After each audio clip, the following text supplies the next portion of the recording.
ओम नमः शिवाय। ಭಾರತ್ ಮಾತಾ ಶಿವಶಕ್ತಿ ಅವತಾರ್ ಪರಮಾತ್ಮ ವಾಣಿ ಓಂ. ಪಿತಾಶ್ರೀ ಶಿವ ತಂದೆಯ ನೆನಪಿದೆಯೇ? ಮುರಳಿಯ ದಿನಾಂಕ 28/4/2026. ಪ್ರಾತಃ ಕ್ಲಾಸ್. ಓಂ ನಮಃ ಶಿವಾಯ. ಪ್ರೀತಿಯ ಮಕ್ಕಳೇ, ಶಿವ ಬಾಬಾರವರ ನೆನಪಿರಲಿ ಮತ್ತು ಸ್ವದರ್ಶನ ಚಕ್ರವು ಸುತ್ತುತ್ತಿರಲಿ. ಆಗ ಪ್ರಾಣವು ತನುವಿನಿಂದ ಹೊರಬರಲಿ. ಇದು ಮಾಯೆಯನ್ನು ವಶಪಡಿಸಿಕೊಳ್ಳುವ ವಶೀಕರಣ ಮಂತ್ರವಾಗಿದೆ. ರಾವಣನ ಮೇಲೆ ವಿಜಯವನ್ನು ಪಡೆಯುವ ಮಂತ್ರ. ಇದು ಅಂತಿಮ ಮಂತ್ರವಾಗಿದೆ. ಓಂ ನಮಃ ಶಿವಾಯ. ಆತ್ಮಿಕ ತಂದೆಯು ಆತ್ಮಿಕ ಮಕ್ಕಳಿಗೆ ತಿಳಿಸುತ್ತಿದ್ದಾರೆ. ಮೊಟ್ಟ ಮೊದಲ ಮಾತನ್ನು ತಿಳಿಸುತ್ತಾರೆ. ಹೇ ಆತ್ಮಿಕ ಮಕ್ಕಳೇ, ತಂದೆಯನ್ನು ನೆನಪು ಮಾಡಿರಿ. ಅವರು ಶಾರೀರಿಕ ಮಕ್ಕಳು ಮತ್ತು ಶಾರೀರಿಕ ತಂದೆಯಾಗಿರುತ್ತಾರೆ. ನಿಮಗೀಗ ಆತ್ಮಿಕ ತಂದೆ ಸಿಕ್ಕಿದ್ದಾರೆ. ಆತ್ಮಗಳಿಗೆ ಹೇಳುತ್ತಾರೆ, ಹೇ ಆತ್ಮಿಕ ಮಕ್ಕಳೇ, ತಂದೆಯನ್ನು ನೆನಪು ಮಾಡಿರಿ. ಆಗ ನೀವು ಪತಿತರಿಂದ ಪಾವನರಾಗುತ್ತೀರಿ. ಈ ನೆನಪಿನ ಯಾತ್ರೆ ಅಥವಾ ಯೋಗಾಗ್ನಿಯಿಂದ ಪಾಪಗಳು ಭಸ್ಮವಾಗುತ್ತವೆ. ಪಾಪಾತ್ಮನಿಂದ ಪುಣ್ಯಾತ್ಮನಾಗಲು ಬೇರೆ ಯಾವುದೇ ದಾರಿ ಇಲ್ಲ. ತಂದೆಯು ತಿಳಿಸಿದ್ದಾರೆ, ಎಲ್ಲರೂ ಪಾಪಾತ್ಮರಾಗಿದ್ದಾರೆ. ಸಾಧು ಸಂತ ಮಹಾತ್ಮರು ಈ ಸೃಷ್ಟಿಯ ಮೇಲೆ ಯಾರಿದ್ದಾರೋ ಅವರೆಲ್ಲರೂ ಪತಿತರಾಗಿದ್ದಾರೆ. ಇದು ಪತಿತ ಸೃಷ್ಟಿಯೇ ಆಗಿದೆ. ಪಾವನ ಸೃಷ್ಟಿಯಲ್ಲಿ ದೇವಿ ದೇವತೆಗಳು ವಾಸಿಸುತ್ತಾರೆ. ಪತಿತ ಸೃಷ್ಟಿಯಲ್ಲಿ ಪತಿತ ಮನುಷ್ಯರು ವಾಸಿಸುತ್ತಾರೆ. ಹಳೆಯ ಸೃಷ್ಟಿಯನ್ನು ಪತಿತ ಪ್ರಪಂಚ ಕಲಿಯುಗ ಎಂದು ಕರೆಯಲಾಗುತ್ತದೆ. ಹೊಸ ಸೃಷ್ಟಿಯನ್ನು ಪಾವನ ಪ್ರಪಂಚ ಸತ್ಯಯುಗ ಎಂದು ಕರೆಯಲಾಗುತ್ತದೆ. ಈಗ ಕಲಿಯುಗವು ಹಳೆಯ ಪ್ರಪಂಚವಾಗಿದೆ. ಸತ್ಯಯುಗವನ್ನು ಸ್ವರ್ಗ, ಕಲಿಯುಗವನ್ನು ನರಕ ಎಂದು ಕರೆಯಲಾಗುತ್ತದೆ. ಈ ಸಮಯದಲ್ಲಿ ಇಡೀ ಪ್ರಪಂಚವು ರೌರವ ನರಕವಾಸಿಯಾಗಿದೆ. ವೈಶಾಲಯದಲ್ಲಿ ವಾಸಿಸುತ್ತಿದ್ದಾರೆ. ಸತ್ಯಯುಗವನ್ನು ಶಿವಾಲಯ ಎಂದು ಕರೆಯಲಾಗುತ್ತದೆ. ಈಗ ಎಲ್ಲರೂ ರೌರವ ನರಕವಾಸಿಗಳಾಗಿದ್ದಾರೆ. ಮನುಷ್ಯರಿಗೆ ಅರ್ಥವಾಗುವುದಿಲ್ಲ, ಏಕೆಂದರೆ ಅವರು ಕಲ್ಲು ಬುದ್ಧಿಯವರಾಗಿದ್ದಾರೆ. ಸತ್ಯಯುಗದಲ್ಲಿ ದೇವತೆಗಳನ್ನು ಪಾರಸ ಬುದ್ಧಿಯವರೆಂದು ಕರೆಯಲಾಗುತ್ತದೆ. ಈ ಲಕ್ಷ್ಮೀನಾರಾಯಣರು ಪಾರಸ ಬುದ್ಧಿಯವರಾಗಿದ್ದಾರೆ. ಶಿವಾಲಯದ ನಿವಾಸಿಗಳಾಗಿದ್ದಾರೆ. ಮತ್ತೆ ಇದೇ ದೇವತೆಗಳು 84 ಜನ್ಮಗಳ ಅಂತ್ಯದಲ್ಲಿ ವಿಕಾರಿಗಳಾಗುತ್ತಾರೆ. ಈಗ ಎಲ್ಲರೂ ವೈಶಾಲಯದ ನಿವಾಸಿಗಳಾಗಿದ್ದಾರೆ. ಇವರಿಗೆ ಎಂದಿಗೂ ಯಾವ ವಿಕಾರಿ ಮನುಷ್ಯನು ಕೈ ಮುಟ್ಟಲು ಸಾಧ್ಯವಿಲ್ಲ. ವಿಕಾರಿ ಮನುಷ್ಯನನ್ನು ಅಸ್ಪೃಶ್ಯ, ಕೊಳಕು ಎಂದು ಕರೆಯಲಾಗುತ್ತದೆ. ಈ ಸಮಯದಲ್ಲಿ ಇಡೀ ಪ್ರಪಂಚವು ಅಸ್ಪೃಶ್ಯ ಆಗಿದೆ. ಏಕೆಂದರೆ ವಿಷವನ್ನು ಕುಡಿಯುತ್ತಾರೆ, ಅಂದರೆ ವಿಕಾರವನ್ನು ಕುಡಿಯುತ್ತಾರೆ ಮತ್ತು ಕುಡಿಸುತ್ತಾರೆ. ಈ ದೇವತೆಗಳಂತೂ ಸಂಪೂರ್ಣ ನಿರ್ವಿಕಾರಿಗಳಾಗಿದ್ದಾರೆ ಅಲ್ಲವೇ? ಆದರೆ ಕಲ್ಲು ಬುದ್ಧಿಯವರಾಗಿರುವ ಕಾರಣ ಇದನ್ನು ಯಾರೂ ಅರ್ಥ ಮಾಡಿಕೊಳ್ಳುವುದಿಲ್ಲ. ಭಾರತವು ತಿಳುವಳಿಕೆ ಇಲ್ಲದ ಪತಿತವಾಗಿದೆ. ಈ ಲಕ್ಷ್ಮೀನಾರಾಯಣರು ತಿಳುವಳಿಕೆಯುಳ್ಳ ಪಾವನರಾಗಿದ್ದಾರೆ. ಎಷ್ಟು ವ್ಯತ್ಯಾಸವಿದೆ! ಪತಿತರು ರಾತ್ರಿಯಲ್ಲಿ ಇರುತ್ತಾರೆ, ಪಾವನರು ಹಗಲಿನಲ್ಲಿ ಇರುತ್ತಾರೆ. ರಾತ್ರಿಯು ಭಕ್ತಿ ಮಾರ್ಗಕ್ಕೆ ಹೇಳಲಾಗುತ್ತದೆ. ಅನೇಕ ಗುರುಗಳ ಬಳಿ ಮನುಷ್ಯರು ಅಲೆದಾಡುತ್ತಿರುತ್ತಾರೆ. ಜನ್ಮ ಜನ್ಮಾಂತರ ತೀರ್ಥಯಾತ್ರೆಗಳಲ್ಲಿ ಅಲೆದಾಡುತ್ತಾರೆ. ಸತ್ಯಯುಗದಲ್ಲಿ ತೀರ್ಥಯಾತ್ರೆ, ಶಾಸ್ತ್ರ ಇತ್ಯಾದಿಗಳು ಇರುವುದಿಲ್ಲ, ಏಕೆಂದರೆ ಅಲ್ಲಿ ಸದ್ಗತಿಯಲ್ಲಿದ್ದಾರೆ. ಈ ಸಮಯದಲ್ಲಿ ಎಲ್ಲರದ್ದು ದುರ್ಗತಿಯಾಗಿದೆ. ಒಬ್ಬರು ಸದ್ಗತಿಯುಳ್ಳವರು ಇಲ್ಲಿ ಇರಲು ಸಾಧ್ಯವಿಲ್ಲ. ಸದ್ಗತಿಯಲ್ಲಿ ಮತ್ತೆ ಒಬ್ಬರು ದುರ್ಗತಿಯುಳ್ಳವರು ಇರುವುದಿಲ್ಲ. ಸದ್ಗತಿಯುಳ್ಳವರು ಪವಿತ್ರರಾಗಿರುತ್ತಾರೆ. ಅವರನ್ನು ಅಪವಿತ್ರರು ಯಾರೂ ಮುಟ್ಟಲು ಸಾಧ್ಯವಿಲ್ಲ. ಲಕ್ಷ್ಮೀನಾರಾಯಣರ ಮಂದಿರದಲ್ಲಿ ಯಾರೂ ಮುಟ್ಟಬಾರದೆಂದು ಬೌಂಡ್ರಿ ಹಾಕಲಾಗಿದೆ. ಇಡೀ ಪ್ರಪಂಚದಲ್ಲಿ ಮಲಿನರಾದವರನ್ನು ತಂದೆಯು ಬಂದು ಸ್ವಚ್ಛಗೊಳಿಸುತ್ತಾರೆ. ಆದರೆ ಕೊಳಕು, ತಾವು ಕಲ್ಲು ಬುದ್ಧಿಯವರು ಎಂದು ಕೂಡ ಯಾರಿಗೂ ಗೊತ್ತಿಲ್ಲ. ಈಗ ತಂದೆಯೂ ತಿಳಿಸುತ್ತಿದ್ದಾರೆ, ನೀವು ಪತಿತರಾಗಿದ್ದೀರಿ, ಈಗ ಮತ್ತೆ ಪಾವನರಾಗಬೇಕು. ಮೊಟ್ಟ ಮೊದಲು ಇದನ್ನು ತಿಳಿಸಬೇಕು, ಇವರು ಬಾಬಾ ಆಗಿದ್ದಾರೆ. ಇವರು ಯಾವುದೇ ವಿದ್ವಾಂಸರು, ಆಚಾರ್ಯರು, ಪಂಡಿತರು ಇತ್ಯಾದಿ ಅಲ್ಲ. ಇವರು ತಂದೆಯೂ ಹೌದು, ಶಿಕ್ಷಕರೂ ಹೌದು. ಏಕೆಂದರೆ ಮಕ್ಕಳಿಗೆ ಓದಿಸುತ್ತಾರೆ ಮತ್ತೆ ಎಲ್ಲರನ್ನೂ ಸದ್ಗತಿಗೆ ಕರೆದೊಯ್ಯುತ್ತಾರೆ. ಆದ್ದರಿಂದ ಸದ್ಗುರು ಕೂಡ ಆಗಿದ್ದಾರೆ. Supreme father, supreme teacher, supreme ಮಾರ್ಗದರ್ಶಕ ಕೂಡ ಆಗಿದ್ದಾರೆ. ಬಾಕಿ ಆ ವಿದ್ವಾಂಸರು, ಆಚಾರ್ಯರು, ಪಂಡಿತರು ಇತ್ಯಾದಿ ಎಲ್ಲರೂ ಪತಿತರಾಗಿದ್ದಾರೆ. ವಿಕಾರದಿಂದ ಜನ್ಮ ಪಡೆಯುತ್ತಾರೆ. ಬಲೆ ಸಾಧು ಮಹಾತ್ಮರಾಗಿರಲಿ, ಆದರೆ ದೇವತೆಗಳನ್ನು ಮುಟ್ಟಲು ಸಾಧ್ಯವಿಲ್ಲ. ಏಕೆಂದರೆ ಅವರೆಲ್ಲರೂ ತಮೋ ಪ್ರಧಾನರಾಗಿದ್ದಾರೆ. ಅರ್ಧ ಕಲ್ಪ ಪ್ರಪಂಚವು ಸ್ವಚ್ಛವಾಗಿರುತ್ತದೆ, ಅರ್ಧ ಕಲ್ಪ ಪತಿತವಾಗಿರುತ್ತದೆ. ಆದ್ದರಿಂದಲೇ ಎಲ್ಲರೂ ಹೇಳುತ್ತಾರೆ, ಹೇ ಪತಿತ ಪಾವನ, ನೀನು ಬಾ, ನೀನು ಬಂದು ನಮ್ಮನ್ನು ಪಾವನರನ್ನಾಗಿ ಮಾಡು. ಅರ್ಧ ಕಲ್ಪ ಪವಿತ್ರ ಪ್ರಪಂಚ ಸೂರ್ಯವಂಶಿ ಚಂದ್ರವಂಶಿಯದ್ದಾಗಿದೆ. ಮತ್ತೆ ಅರ್ಧ ಕಲ್ಪ ನಂತರ ವಾಮ ಮಾರ್ಗಕ್ಕೆ ಹೋಗುತ್ತಾರೆ. ದೇವತೆಗಳು ಕೂಡ ವಿಕಾರಕ್ಕೆ ಹೋಗುತ್ತಾರೆ. ಸದಾ ದೇವತೆಗಳಾಗಿ ಇರುವುದಿಲ್ಲ. ದೇವತೆಗಳು ಅವಶ್ಯವಾಗಿ ಇದ್ದರು. ಯಾರ ಮಂದಿರಗಳಿವೆಯೋ ಅವರು ಎಷ್ಟು ಸ್ವಚ್ಛವಾಗಿದ್ದರೂ ಅವರನ್ನು ಯಾರೂ ಮುಟ್ಟಲು ಸಾಧ್ಯವಿರಲಿಲ್ಲ. ಈಗಿನ ದಿನಗಳಲ್ಲಿ ಹಣ ಕೊಟ್ಟರೆ ಮೂರ್ತಿಯನ್ನು ಮುಟ್ಟಲು ಕೂಡ ಬಿಡುತ್ತಾರೆ. ಭ್ರಷ್ಟಾಚಾರ, ಲಂಚ ಎಲ್ಲಕ್ಕಿಂತ ಹೆಚ್ಚಾಗಿ ಈ ಸಾಧು ಸಂತರಲ್ಲಿದೆ. ಯಾರು ತಮ್ಮನ್ನು ತಾವು ಈಶ್ವರ ಎಂದು ಹೇಳಿಕೊಂಡು, ನಾನೇ ಭಗವಂತ ಎಂದು ಹೇಳಿಕೊಂಡು ತಮ್ಮ ಪೂಜೆ ಮಾಡಿಸಿಕೊಳ್ಳುತ್ತಾರೋ ಅವರನ್ನು ಹಿರಣ್ಯಕಶಿಪು ಎಂದು ಹೇಳಲಾಗುತ್ತದೆ. ಶಿವೋಹಂ ಎಂದು ಹೇಳುತ್ತಿರುತ್ತಾರೆ. ಮಾತೆಯರು ಹೋಗಿ ಅವರ ಮೇಲೆ ಹಾಲು ಅರ್ಪಿಸುತ್ತಾರೆ, ಹೂ ಅರ್ಪಿಸುತ್ತಾರೆ, ಶಿವೋಹಂ ಎಂದು ಹೇಳುತ್ತಾರೆ. ಮತ್ತೆ ಈಶ್ವರನು ಸರ್ವವ್ಯಾಪಿ ಎಂದು ಹೇಳುತ್ತಾರೆ. ಆದ್ದರಿಂದ ಈ ತಂದೆಯೂ ತಿಳಿಸುತ್ತಿದ್ದಾರೆ, ಯಾವುದೇ ಮನುಷ್ಯ ಮಾತ್ರರಿಗೆ ಈ ರೀತಿ ಹೇಳಲು ಸಾಧ್ಯವಿಲ್ಲ. ಅವರು ತಂದೆಯೂ ಹೌದು, ಶಿಕ್ಷಕರೂ ಹೌದು, ಗುರುಗಳೂ ಹೌದು ಎಂದು. ಈ ಎಲ್ಲಾ ಮಾತುಗಳನ್ನು ಒಬ್ಬ ತಂದೆಯೇ ಬಂದು ತಿಳಿಸುತ್ತಾರೆ. ತಂದೆ ಹೇಳುತ್ತಾರೆ, ನಾನೇ ಸರ್ವರ ಸದ್ಗತಿ ದಾತನಾಗಿದ್ದೇನೆ, ನನ್ನನ್ನು ಯಾರೂ ಅರಿಯರು. ವಿದ್ವಾಂಸರಿಗೆ ಗೀತೆಯನ್ನು ಯಾರು ತಿಳಿಸಿದರು ಎಂದು ಕೂಡ ಗೊತ್ತಿಲ್ಲ. ರಾಜಯೋಗವನ್ನು ಯಾರು ಕಲಿಸಿದರು? ತಂದೆಯಂತೂ ಒಂದೇ ಸಾರಿ ಜಗತ್ತಿಗೆ ಬಂದು ಓದಿಸುತ್ತಾರೆ. ಜ್ಞಾನ ಸಾಗರನು ಆ ಒಬ್ಬ ತಂದೆಯೇ ಆಗಿದ್ದಾರೆ. ಅವರನ್ನು ಜ್ಞಾನೇಶ್ವರ ಎಂದು ಕರೆಯುತ್ತಾರೆ. ಈಶ್ವರನಲ್ಲಿಯೇ ಸಂಪೂರ್ಣ ಜ್ಞಾನವಿದೆ.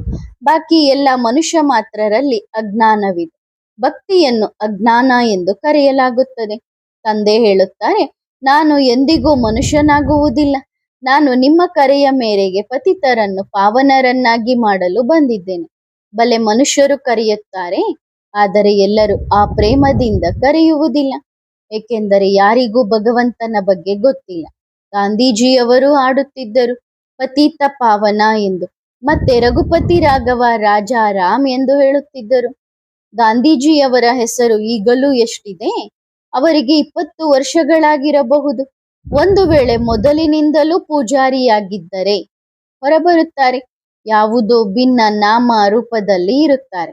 ಮೊದಲಿನ ಪೂಜಾರಿಯಾಗಿದ್ದರೆ ಜ್ಞಾನವನ್ನು ತೆಗೆದುಕೊಳ್ಳುತ್ತಿರುತ್ತಾರೆ.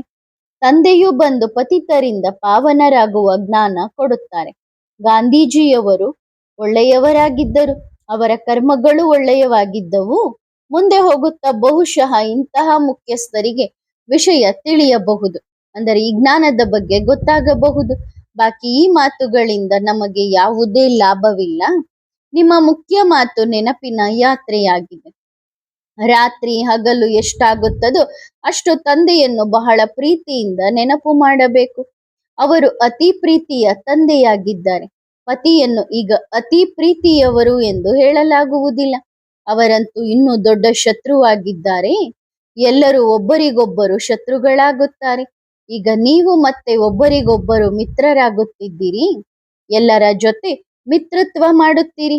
ಎಲ್ಲರಿಗೂ ಇದನ್ನೇ ಹೇಳುತ್ತೀರಿ, ತಂದೆಯನ್ನು ನೆನಪು ಮಾಡಿರಿ, ಆಗ ನಿಮ್ಮ ದೋಣಿ ಪಾರಾಗುತ್ತದೆ. ನಿಮಗೆ ಬೇರೆ ಯಾರು ಶತ್ರುಗಳಿಲ್ಲ. ಈ ರಾವಣನ ಮೇಲೆಯೇ ಯೋಗ ಬಲದಿಂದ ಜಯ ಗಳಿಸಬೇಕಾಗಿದೆ. ಬಾಕಿ ಇದರಲ್ಲಿ ಯಾವುದೇ ಸ್ಥೂಲ ಆಯುಧಗಳ ಮಾತೇ ಇಲ್ಲ. ಹೇಗೆ ವಿಷ್ಣುವಿಗೆ 4 ಭುಜಗಳನ್ನು ತೋರಿಸುತ್ತಾರೋ ಹಾಗೆಯೇ ದೇವಿಯರಿಗೂ ಆಯುಧಗಳನ್ನು ತೋರಿಸಿದ್ದಾರೆ. ವಿಷ್ಣುವಿಗೆ ಸ್ವದರ್ಶನ ಚಕ್ರ, ಗದೆ, ಶಂಖ ಇತ್ಯಾದಿಗಳನ್ನು ಕೊಡುತ್ತಾರೆ. ಈ ಅಲಂಕಾರಗಳು ವಾಸ್ತವದಲ್ಲಿ ನಿಮ್ಮದಾಗಿವೆ. ಇವು ಜ್ಞಾನದ ಮಾತುಗಳಾಗಿವೆ. ಬಾಕಿ ಸತ್ಯಯುಗದಲ್ಲಿ ಯಾವುದೇ ಗದೆ ಇತ್ಯಾದಿಗಳು ಇರುವುದಿಲ್ಲ. ಇಲ್ಲಿ ರಾಜರ ಬಳಿ ಕಾವಲು ಇರುವುದರಿಂದ ಇಂತಹ ಆಯುಧಗಳು ಕೈಯಲ್ಲಿರುತ್ತವೆ. ಆದರೆ ಸತ್ಯಯುಗದಲ್ಲಿ ಆಯುಧಗಳೇ ಇರುವುದಿಲ್ಲ. ತಂದೆಯು ಮತ್ತೆ ಮುಖ್ಯ ಮಾತನ್ನು ಹೇಳುತ್ತಾರೆ, ತಂದೆಯನ್ನು ನೆನಪು ಮಾಡಿರಿ ಮತ್ತು ಯಾವುದೇ ಪ್ರಶ್ನೆಗಳಲ್ಲಿ ಗೊಂದಲಕ್ಕೀಡಾಗಬೇಡಿ. ಒಬ್ಬ ಶಿವಬಾಬನನ್ನೇ ನೆನಪು ಮಾಡಬೇಕು.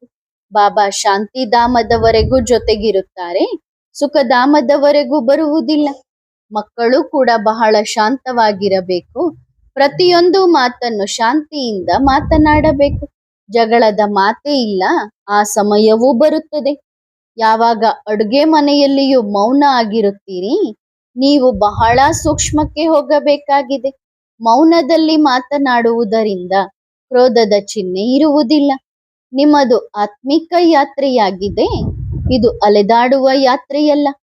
ಬುದ್ಧಿಯಲ್ಲಿ ಶಾಂತಿಧಾಮದ ನೆನಪಿದೆ, ಸುಖಧಾಮದ ನೆನಪಿದೆ ಮತ್ತು 84 ಜನ್ಮಗಳ ನೆನಪು ಇದೆ. ಬಾಬಾರಿಗೂ ನೆನಪಿದೆ.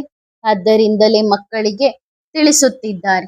ಕೇಳುತ್ತಾ ಕುಳಿತುಕೊಳ್ಳುತ್ತಾ ಬುದ್ಧಿಯಲ್ಲಿ ಈ ನೆನಪಿರಲಿ, ನಾವು ಹೇಗೆ 84 ಜನ್ಮಗಳ ಚಕ್ರವನ್ನು ಸುತ್ತುತ್ತೇವೆ ಎಂದು. ಅದರಲ್ಲಿ ಎಲ್ಲವೂ ಬರುತ್ತದೆ. ಹೆಜ್ಜೆ ಹೆಜ್ಜೆಗೂ ಸೆಕೆಂಡಿಗೂ ಡ್ರಾಮಾ ಪಕ್ಕಾ ನೆನಪಿರಬೇಕು. ಪುರುಷಾರ್ಥವನ್ನು ಮಾಡುತ್ತಿರಬೇಕು ಮತ್ತು ಈ ಡ್ರಾಮಾವನ್ನು ಪಕ್ಕಾ ನೆನಪಿಟ್ಟುಕೊಳ್ಳಬೇಕು. ಆಗ ಚಿಂತೆ ಇರುವುದಿಲ್ಲ. ಈ ರೀತಿ ತಿಳಿದುಕೊಳ್ಳಿರಿ. ಯಾರಾದರೂ ಮರಣ ಹೊಂದಿದರೆ ಆತ್ಮ ಹೊರಟು ಹೋಯಿತು ಎನ್ನುತ್ತಾರೆ. ಏನೂ ಮಾಡಲು ಸಾಧ್ಯವಿಲ್ಲ. ಕರೆದ ಹಾಲು ಕೆಚ್ಚಲಿಗೆ ಮರಳಿ ಹೋಗಲು ಸಾಧ್ಯವಿಲ್ಲ ಎಂದು ಹೇಳುತ್ತಾರೆ. ಅಂದರೆ ಆತ್ಮವೂ ಕೂಡ ಮತ್ತೆ ಈ ಹಳೆಯ ಪ್ರಪಂಚಕ್ಕೆ ಬರಲು ಸಾಧ್ಯವಿಲ್ಲ. ಕೆಲವೊಮ್ಮೆ ಹೇಳುತ್ತಾರೆ, ಸ್ಮಶಾನದಲ್ಲಿ ಹೋದ ಹೆಣವು ಮತ್ತೆ ಎದ್ದು ಕುಳಿತುಕೊಳ್ಳುತ್ತದೆ ಎಂದು. ಆ ಆತ್ಮ ಎಲ್ಲಿ ಅಡಗಿರುತ್ತದೆ? ಅಂತಹ ಯಾವುದೋ ಕಾಕತಾಳೀಯ ಘಟನೆ ನಡೆಯುತ್ತದೆ. ಆಗ ಎಷ್ಟು ಖುಷಿಯಾಗುತ್ತಾರೆ. ಇದು ಸುಖ ಮತ್ತು ದುಃಖದ ಆಟವೇ ಆಗಿದೆ. ಸತ್ಯಯುಗದಲ್ಲಿ ಯಾವುದೇ ರೀತಿಯ ದುಃಖ ಇರುವುದಿಲ್ಲ. ಡ್ರಾಮಾದ ಪ್ಲಾನಿನಂತೆ ಸಮಯಕ್ಕೆ ಸರಿಯಾಗಿ ಆತ್ಮವು ಶರೀರವನ್ನು ತೆಗೆದುಕೊಳ್ಳುತ್ತದೆ. ಆತ್ಮವು ಸ್ವತಂತ್ರ ಆಗುತ್ತದೆ. ಹಾಗಾದರೆ ಶಕ್ತಿವಂತರು ಯಾರು? ಈಶ್ವರನೋ ಅಥವಾ ಡ್ರಾಮಾವೋ? ಪ್ರಪಂಚದಲ್ಲಿ ಡ್ರಾಮಾದ ಬಗ್ಗೆ ಯಾರೂ ತಿಳಿದುಕೊಂಡಿಲ್ಲ. ಅವರು ಈಶ್ವರನು ಸರ್ವಶಕ್ತಿವಂತ ಎನ್ನುತ್ತಾರೆ. ನೀವು ಡ್ರಾಮಾ ಶಕ್ತಿವಂತ ಎನ್ನುತ್ತೀರಿ. ಒಳ್ಳೆಯದು ಮಕ್ಕಳೇ. ವಿಶ್ವದ ಬಾದಶಾಹಿಯ ಶೃಂಗಾರ ನೆನಪಿದೆಯೇ? ಹೇಗೆ ಸನ್ಯಾಸಿಗಳಿರುತ್ತಾರೋ ಅವರಿಗೆ ಮನೆ ಮಠ ಮರೆತು ಹೋಗುತ್ತದೆ ಎಂದಲ್ಲ, ನೆನಪಿರುತ್ತದೆ.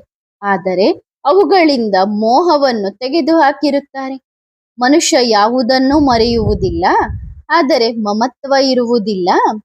ಮಮತ್ವ ಮೋಹವನ್ನು ಒಬ್ಬ ತಂದೆಯ ಜೊತೆಗೆ ಇಟ್ಟುಕೊಳ್ಳಬೇಕು. ನಿಮಗೆ 32 ವರ್ಷಗಳಾಗಿವೆ, ಆದರೂ ಒಬ್ಬರೂ ಆ ಸ್ಥಿತಿಯಲ್ಲಿಲ್ಲ. ಎಲ್ಲವನ್ನೂ ಮರೆತು ಬಿಡುವಂತ ಸ್ಥಿತಿಯಲ್ಲಿ ಇಲ್ಲ. ಏನಾದರೊಂದು ನೆನಪಿಗೆ ಬರುತ್ತದೆ. ದೇಹವನ್ನು ಮರೆಯಬೇಕು. ತಮ್ಮನ್ನು ಆತ್ಮ ಎಂದು ತಿಳಿದು ತಂದೆಯನ್ನು ನೆನಪು ಮಾಡಬೇಕು. ಅದಕ್ಕೆ ಸಮಯ ಹಿಡಿಯುತ್ತದೆ. ಆ ಸಮಯ ಬಂದಾಗ ಕರ್ಮಾತೀತ ಸ್ಥಿತಿಯನ್ನು ಪಡೆಯುತ್ತೀರಿ. ಈಗ ಯಾರೂ ಪಡೆದಿಲ್ಲ. ಆ ಸ್ಥಿತಿ ಬಂದರೆ ಮತ್ತೆ ವಿನಾಶವೂ ಆರಂಭವಾಗುತ್ತದೆ. ಸನ್ಯಾಸಿಗಳು ಕೂಡ ಪುರುಷಾರ್ಥ ಮಾಡುತ್ತಿರುತ್ತಾರೆ. ಅವರು ಮತ್ತೆ ಈ ಹಳೆಯ ಪ್ರಪಂಚಕ್ಕೆ ಬರಬೇಕಿದೆ. ನೀವು ಈ ಹಳೆಯ ಪ್ರಪಂಚಕ್ಕೆ ಬರಬೇಕಿಲ್ಲ. ಆದ್ದರಿಂದ ಹೊಸ ಪ್ರಪಂಚ ಸುಖಧಾಮವನ್ನು ನೆನಪು ಮಾಡಬೇಕು. ಶಾಂತಿಧಾಮದ ಮೂಲಕ ಹೋಗಬೇಕು. ಮತ್ತೆ ನಂಬರ್ ವಾರ್ ಪುರುಷಾರ್ಥದಂತೆ ಬರುತ್ತೀರಿ. ಲೆಕ್ಕ ಹಾಕಿದರೆ ಕೋಟ್ಯಾಂತರ ಪಾತ್ರಧಾರಿಗಳು ಇದ್ದಾರೆ. ಆತ್ಮಗಳು ಪಾತ್ರಧಾರಿಗಳು ಆಗಿದ್ದಾರೆ ಅಲ್ಲವೇ? ಯಾರು ಶರೀರದ ಮೂಲಕ ನಟಿಸುತ್ತಾರೆ. ಇದರಲ್ಲಿಯೂ ನೀವು ಹೀರೋಯಿನ್ ಆಗಿದ್ದೀರಿ. ಯಥಾ ತಾಯಿ ತಂದೆ ತಥಾ ಮಕ್ಕಳು. ನೀವು ಬೇಹದ್ದಿನ ರಾಜ್ಯವನ್ನು ಪಡೆಯುತ್ತೀರಿ. ವಜ್ರದಂತಹ ಜನ್ಮ ಇದಾಗಿದೆ, ಲಕ್ಷ್ಮೀನಾರಾಯಣರದ್ದಲ್ಲ. ಇದು ನಿಮ್ಮ ಜನ್ಮ. ಸಂಗಮಯುಗದ ಜನ್ಮ ವಜ್ರದಂತಹ ಜನ್ಮವಾಗಿದೆ. ಏಕೆಂದರೆ ನೀವು ಈಶ್ವರೀಯ ಸಂತಾನರಾಗಿದ್ದೀರಿ, ಮತ್ತೆ ದೈವಿ ಸಂತಾನವಾಗುತ್ತೀರಿ.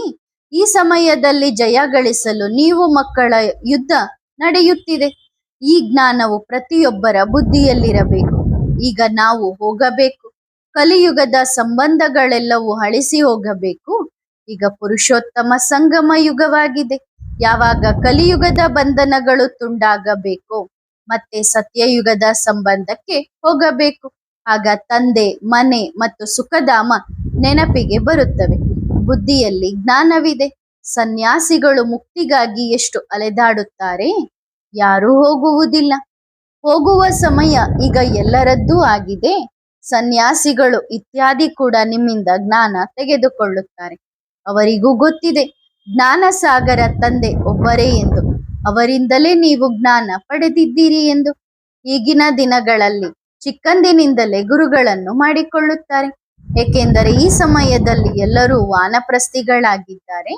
ಆದ್ದರಿಂದ ಚಿಕ್ಕ ಮಕ್ಕಳಿಗೂ ಹೇಳಲಾಗುತ್ತದೆ, ಶಿವ ಬಾಬಾರವರನ್ನು ನೆನಪು ಮಾಡಿರಿ ಎಂದು. ಹೊಸ ಪ್ರಪಂಚಕ್ಕೆ ಹೋಗಬೇಕು. ಈ ಸಮಯದಲ್ಲಿ ಎಲ್ಲರದ್ದು ವಾನಪ್ರಸ್ಥ ಸ್ಥಿತಿಯಾಗಿದೆ. ಎಷ್ಟಾಗುತ್ತದೋ ಅಷ್ಟು ಈ ಶಿಕ್ಷಣವನ್ನು ಓದಬೇಕು. ಆದರೆ ಶರೀರ ನಿರ್ವಹಣೆಗಾಗಿ ಆ ಲೌಕಿಕ ಶಿಕ್ಷಣವನ್ನು ಓದಬೇಕು. ಎಲ್ಲರಿಗೂ ಇಲ್ಲಿ ಉಳಿಯಲು ಸ್ವತಂತ್ರ ಕೊಡಲು ಸಾಧ್ಯವಿಲ್ಲ. ಮನೆ ಕಟ್ಟಲಾಗುತ್ತದೆ, ಬಹಳಷ್ಟು ಜನರು ಬರುತ್ತಲೇ ಇರುತ್ತಾರೆ ಎಂದು ತಿಳಿಯಲಾಗುತ್ತದೆ. ತಂದೆಯ ಮಕ್ಕಳು ವೃದ್ಧಿಯಾಗುತ್ತಿದ್ದಾರೆ. ಸೊಸೆ ಬಂದರೆ ಮತ್ತೆ ಮನೆ ಬೇರೆ ಮಾಡಬೇಕಾಗುತ್ತದೆ, ಒಟ್ಟಿಗೆ ಇರಲು ಸಾಧ್ಯವಿಲ್ಲ ಎನ್ನುತ್ತಾರೆ. ಸತ್ಯಯುಗದಲ್ಲಂತೂ ಎಲ್ಲಾ ವಸ್ತುಗಳು ಹೊಸದಾಗಿ ಸತೋಪ್ರಧಾನವಾಗಿರುತ್ತವೆ. ಮಕ್ಕಳು ಶುಭಿ ರಸವನ್ನು ಕುಡಿಯಲು ಹೋಗುತ್ತಿದ್ದರು. ಇವೆಲ್ಲವೂ ಸಾಕ್ಷಾತ್ಕಾರಗಳಾಗಿವೆ. ಕುಡಿದಂತೆಯೇ ಅನುಭವವಾಗುತ್ತದೆ, ಅಂತಹ ರುಚಿ ಬರುತ್ತದೆ. ಹಾಗಾದರೆ ಅದು ಸನ್ಯಾಸ, ಇದು ಸನ್ಯಾಸವಾಗಿದೆ. ಸನ್ಯಾಸ ಅಥವಾ ತ್ಯಾಗ ಎರಡೂ ಒಂದೇ. ಡ್ರಾಮಾದಂತೆ ಅವರದ್ದು ಅದ್ದಿನ ಸನ್ಯಾಸವಾಗಿದೆ. ಹಳೆಯ ಪ್ರಪಂಚದಲ್ಲಿಯೇ ಇರುತ್ತಾರೆ. ನೀವೀಗ ಸಂಗಮ ಯುಗದಲ್ಲಿದ್ದೀರಿ. ನಿಮ್ಮನ್ನು ಕಲಿಯುಗದವರು ಎಂದು ಹೇಳಲಾಗುವುದಿಲ್ಲ. ಸಂಗಮ ಯುಗವು ಬ್ರಾಹ್ಮಣರದೇ ಆಗಿದೆ. ಈ ಬ್ರಾಹ್ಮಣರ ಯುಗವು ಬಹಳ ಕಡಿಮೆ ಸಮಯದ್ದಾಗಿರುತ್ತದೆ. 50 ವರ್ಷ ಎನ್ನೋಣವೇ. 50 ವರ್ಷ ಕಳೆಯಲು ತಡವಾಗುವುದಿಲ್ಲ. ಮತ್ತು ಇದು ಒಂದು ಜನ್ಮದ ಯುಗವಾಗಿದೆ. ಇದು ಬಹಳ ಖುಷಿಯ ಯುಗವಾಗಿದೆ. ಖುಷಿ ಯಾವುದರಲ್ಲಿದೆ? ಭಗವಂತ ತಂದೆಯು ನಮಗೆ ಓದಿಸುತ್ತಿದ್ದಾರೆ. ವಿದ್ಯಾರ್ಥಿಗಳಿಗೆ ಎಷ್ಟು ಖುಷಿ ಇರಬೇಕು. ಆದರೆ ಮಾಯೆಯು ಬಿರುಗಾಳಿಗಳನ್ನು ತಂದು ಹಾಕುತ್ತದೆ. ಆದ್ದರಿಂದ ಅಷ್ಟು ಖುಷಿ ಇರುವುದಿಲ್ಲ. ಭಗವಂತನಂತೂ ಒಬ್ಬರೇ ನಿರಾಕಾರನಾಗಿದ್ದಾರೆ. ಅವರು ಜನನ ಮರಣ ಚಕ್ರದಲ್ಲಿ ಬರುವುದಿಲ್ಲ. ನಿಮಗೆ ಹೇಳುತ್ತಾ ಕುಳಿತುಕೊಳ್ಳುತ್ತಾ ನಡೆಯುತ್ತಾ ನಶೆ ಇರಬೇಕು. ಎಲ್ಲಿಯವರೆಗೆ ಸ್ಥಾಪನೆಯಾಗುತ್ತದೋ ನಂತರವೂ ನೆನಪಿರುತ್ತದೆ. ಇದೆಲ್ಲರೂ ನಿಮ್ಮೆಲ್ಲರ ಅಂತಿಮ ಜನ್ಮವಾಗಿದೆ. ಎಲ್ಲರದ್ದೂ ವಾನಪ್ರಸ್ಥ ಸ್ಥಿತಿಯಾಗಿದೆ. ಚಿಕ್ಕ ಮಕ್ಕಳಿಗೂ ಈ ಶಿಕ್ಷಣ ಕೊಡಬೇಕು. ಒಂದು ದಿನ ಬರುತ್ತದೆ ಯಾವಾಗ ಶಿಕ್ಷಕರಿಗೆ ಡೈರೆಕ್ಷನ್ ಸಿಗುತ್ತದೆ. ಎಲ್ಲರಿಗೂ ಹೇಳಲಾಗುತ್ತದೆ, ಈ ಜ್ಞಾನದಿಂದ ನಿಮ್ಮ ನಡತೆಯನ್ನು ಸುಧಾರಿಸಿಕೊಳ್ಳಿ ಎಂದು. ಜೀವನವನ್ನು ವಜ್ರದಂತೆ ಮಾಡಿಕೊಳ್ಳಿ. ಮಕ್ಕಳು ಚಿತ್ರ ಪ್ರದರ್ಶನ ಇತ್ಯಾದಿಗಳಲ್ಲಿ ಸಹಯೋಗ ಕೊಡುತ್ತಾರೆ. ಯಾರ ಭಾಗ್ಯದಲ್ಲಿ ಇಲ್ಲವೋ ಅವರಿಂದ ಏನೂ ಸೇವೆ ತಲುಪುವುದಿಲ್ಲ. ಮತ್ತು ಮಕ್ಕಳು ಪ್ರಾಕ್ಟೀಸ್ ಕೂಡ ಮಾಡಬೇಕು. ತಂದೆಯ ನೆನಪಿನಲ್ಲಿ ಭೋಜನ ತಯಾರಿಸಬೇಕು. ಹೇಗೆ ಕೃಷ್ಣನನ್ನು ಬಹಳ ಪ್ರೀತಿಯಿಂದ ನೆನಪು ಮಾಡುತ್ತಾರೆ. ಅದು ಅಚಲವಾದ ನವದಾ ಭಕ್ತಿಯಾಗಿದೆ. ಜ್ಞಾನದಿಂದ ಸದ್ಗತಿಯಾಗುತ್ತದೆ. ಅವರು ಎದುರಿಗೆ ಕೃಷ್ಣನನ್ನೇ ನೋಡುತ್ತಿರುತ್ತಾರೆ. ಅವರಿಂದ ಪರಿಶ್ರಮವಾಗುವುದಿಲ್ಲ, ಕೇವಲ ಖುಷಿಯಾಗಿರುತ್ತಾರೆ. ಇದು ನಿರಂತರ ನೆನಪು ಮಾಡುವ ಜ್ಞಾನವಾಗಿದೆ. ಪತಿತರಿಂದ ಪಾವನರನ್ನಾಗಿ ಮಾಡುವವರು ಯಾರೂ ಇಲ್ಲ. ತಂದೆಯೂ ತಿಳಿಸಿದ್ದಾರೆ, ರಚಯಿತ ಒಬ್ಬರೇ ಇದ್ದಾರೆ. ಒಬ್ಬರು ಲೌಕಿಕ ತಂದೆ, ಇನ್ನೊಬ್ಬರು ಪಾರಲೌಕಿಕ ತಂದೆ. ಇವರಿಗೆ ಕ್ರಿಯೇಟರ್ ಎಂದು ಹೇಳಲಾಗುವುದಿಲ್ಲ. ನೀವು ಶಿವಬಾಬಾರವರ ಮಕ್ಕಳಾಗಿದ್ದೀರಿ. ಅವರಿಂದ ಬೇಹದ್ದಿನ ಆಸ್ತಿ ಸಿಗುತ್ತದೆ. ಮೂರನೆಯವರು ಯಾರೂ ಇಲ್ಲ. ತಂದೆಯೂ ನಿಮ್ಮನ್ನು ಬ್ರಹ್ಮಾರವರ ಮೂಲಕ ದತ್ತು ಮಾಡಿಕೊಳ್ಳುತ್ತಾರೆ. ಇದರಲ್ಲಿ ಗೊಂದಲಕ್ಕೀಡಾಗಬಾರದು. ಅಪ್ರಾಪ್ತ ಮಕ್ಕಳನ್ನು ಸರ್ಕಾರವು ಅನುಮತಿಸುವುದಿಲ್ಲ. ಬಾಕಿ ಇದರಲ್ಲಿ ಸರ್ಕಾರವು ಹಸ್ತಕ್ಷೇಪ ಮಾಡುವ ಅಗತ್ಯವಿಲ್ಲ. ತಂದೆಯನ್ನು ಬಹಳ ಪ್ರೀತಿಯಿಂದ ನೆನಪು ಮಾಡಬೇಕು. ಪ್ರೀತಿಯಲ್ಲಿ ಕಣ್ಣೀರು ಕೂಡ ಬರುತ್ತದೆ. ಅಂತಹ ಬಾಬಾರ ಅಂತಹ ಪ್ರೀತಿ ಬೇರೆ ಯಾರ ನೆನಪು ಬರಬಾರದು. ಅಂತಹ ಪುರುಷಾರ್ಥ ಮಾಡಬೇಕು. ಶಿವ ಬಾಬಾರವರ ನೆನಪಿರಲಿ ಮತ್ತು ಸ್ವದರ್ಶನ ಚಕ್ರವು ಸುತ್ತುತ್ತಿರಲಿ. ಆಗ ಪ್ರಾಣ ಪಕ್ಷಿ ತನುವಿನಿಂದ ಹೊರಬರಲಿ. ಇದು ಅಂತಿಮ ಮಂತ್ರವಾಗಿದೆ. ವಶೀಕರಣ ಮಂತ್ರ, ರಾವಣನ ಮೇಲೆ ವಿಜಯ ಪಡೆಯುವ ಮಂತ್ರ. ಬಹಳಷ್ಟು ಮಂದಿ ಮತಭೇದಕ್ಕೆ ಒಳಗಾಗಿ ಶಿಕ್ಷಣವನ್ನು ಓದುವುದನ್ನೇ ಬಿಟ್ಟು ಬಿಡುತ್ತಾರೆ. ಆಗ ತಮ್ಮದೇ ನಷ್ಟ ಮಾಡಿಕೊಳ್ಳುತ್ತಾರೆ. ತಮ್ಮ ಅದೃಷ್ಟಕ್ಕೆ ಅಡ್ಡಗೆರೆ ಎಳೆದುಕೊಳ್ಳುತ್ತಾರೆ. ಕಲ್ಪಕಲ್ಪವೂ ಹೀಗೆಯೇ ಅದೃಷ್ಟವನ್ನು ಹಾಳು ಮಾಡಿಕೊಂಡು ಫೇಲ್ ಆಗುತ್ತಾರೆ ಎಂದು ತಿಳಿದುಕೊಳ್ಳಲಾಗುತ್ತದೆ. ಇದು ಚೀಚಿ ಪ್ರಪಂಚವಾಗಿದೆ. ಇದರಲ್ಲಿ ಇರಲು ಮನಸ್ಸಾಗುವುದಿಲ್ಲ. ದಿನೇ ದಿನೇ ವೈಶಾಲಯದ ಪದ್ಧತಿ ಹೆಚ್ಚಾಗುತ್ತಿದೆ. ಶ್ರೀಮಂತರು 2 ಪತ್ನಿಯರನ್ನು ಇಟ್ಟುಕೊಳ್ಳುತ್ತಾರೆ. ಎಷ್ಟು ಗಲೀಜಿದೆ, ಆ ಮಾತನ್ನೇ ಕೇಳಬೇಡಿ. ಒಳ್ಳೆಯದು. ಆತ್ಮಿಕ ಮಕ್ಕಳಿಗೆ ಬಾಪ್ ತಾದಾರವರ ನೆನಪು, ಪ್ರೀತಿ, ಗುಡ್ ಮಾರ್ನಿಂಗ್ ಮತ್ತು ನಮಸ್ತೆ. ಆತ್ಮಿಕ ಮಕ್ಕಳು ಆತ್ಮಿಕ ತಂದೆಗೆ ಮಾಡುವ ನೆನಪು, ಪ್ರೀತಿ ಮತ್ತು ನಮಸ್ತೆ ನಮಸ್ತೆ ನಮಸ್ತೆ. ಧನ್ಯವಾದ ಬಾಬಾ, ಶುಕ್ರಿಯಾ. ವರದಾನ: ಪವಿತ್ರ ಭವ. ಇಂದು ಬಾಪ್ತಾದ ಪವಿತ್ರತೆಯ ವಿಷಯದಲ್ಲಿ ಮಾರ್ಕ್ಸ್ ಕೊಡುತ್ತಿದ್ದರು. ಅಂಕ ಕೊಡುವಲ್ಲಿ ಯಾವ ವಿಶೇಷತೆಯನ್ನು ಕಂಡರು? ಮೊದಲ ವಿಶೇಷತೆ ಮನಸ್ಸಿನ ಪವಿತ್ರತೆ. ಸಂಕಲ್ಪದಲ್ಲಿಯೂ ಅಪವಿತ್ರತೆಯ ಸಂಸ್ಕಾರಗಳು ಇಮರ್ಜಾಗಬಾರದು. ಬ್ರಾಹ್ಮಣರಾಗುವುದು ಎಂದರೆ ಅಪವಿತ್ರತೆಯ ತ್ಯಾಗ. ಅಪವಿತ್ರತೆಯ ತ್ಯಾಗ ಮತ್ತು ಪವಿತ್ರತೆಯ ಶ್ರೇಷ್ಠ ಭಾಗ್ಯ. ಮನಸ್ಸಿನಲ್ಲಿ ಸದಾ ಶ್ರೇಷ್ಠ ಸ್ಮೃತಿ, ಆತ್ಮಿಕ ಸ್ವರೂಪ ಅಂದರೆ ಸಹೋದರ ಸಹೋದರ ಎಂಬ ಭಾವನೆ ಇರುತ್ತದೆ. ಈ ಸ್ಮೃತಿಯ ಆಧಾರದ ಮೇಲೆ ಮನಸ್ಸಿನ ಪ್ಯೂರಿಟಿಯ ಅಂಕಗಳು ಸಿಗುತ್ತವೆ. ವಾಚಾದಲ್ಲಿ ಸದಾ ಸತ್ಯತೆ ಮತ್ತು ಮಧುರತೆ. ವಿಶೇಷವಾಗಿ ಈ ಆಧಾರದ ಮೇಲೆ ಶಬ್ದದ ಅಂಕಗಳು ಸಿಗುತ್ತವೆ, ಅಂದ್ರೆ ವಾಚಾ ಸೇವೆಯ ಅಂಕಗಳು ಸಿಗುತ್ತವೆ. ಕರ್ಮಣದಲ್ಲಿ ಸದಾ ನಮ್ರತೆ ಮತ್ತು ಸಂತುಷ್ಟತೆ ಇರಲಿ. ಇದರ ಪ್ರತ್ಯಕ್ಷ ಫಲವು ಸದಾ ಹರ್ಷಿತ ಮುಖತೆಯಾಗಿರುತ್ತದೆ. ಈ ವಿಶೇಷತೆಯ ಆಧಾರದ ಮೇಲೆ ಕರ್ಮಣದಲ್ಲಿ ಅಂಕಗಳು ಸಿಗುತ್ತವೆ. ಈಗ ಮೂರನ್ನೂ ಎದುರಿಗಿಟ್ಟುಕೊಂಡು ನಿಮ್ಮನ್ನು ನೀವು ಚೆಕ್ ಮಾಡಿಕೊಳ್ಳಿ, ನಮ್ಮ ನಂಬರ್ ಯಾವುದಾಗಿರುತ್ತದೆ ಎಂದು. ಒಳ್ಳೆಯದು. ಓಂ ನಮಃ ಶಿವಾಯ.